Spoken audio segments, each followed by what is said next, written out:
Number 9, here we go, a little picture here, a little wire frame that you can travel around. It's only 3 marks though, for all the page it takes up.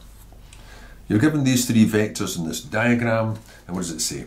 Express BC in terms of u and t.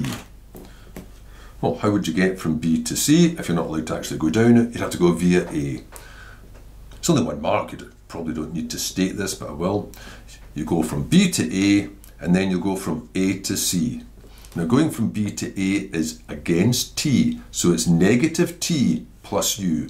I think I'll put it down. Negative t plus u, so that's u minus t. But it did just say state, so you could just have stated that for the mark.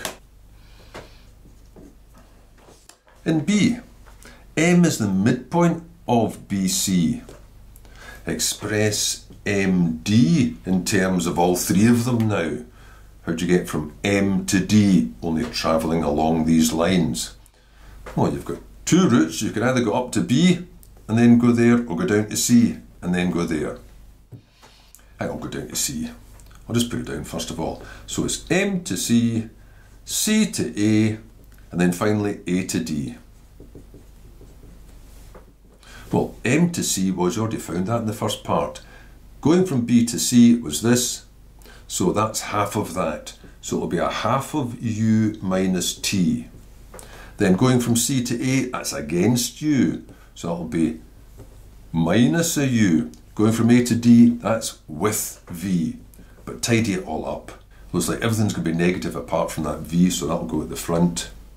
Then the u's, a half of them, but take away a whole one means it's minus a half of u. And again, minus a half of t. There we are. 1 mark for that part, just stating it probably, and 2 marks for this. The first mark would be for doing half of the part you had before and then putting it all together.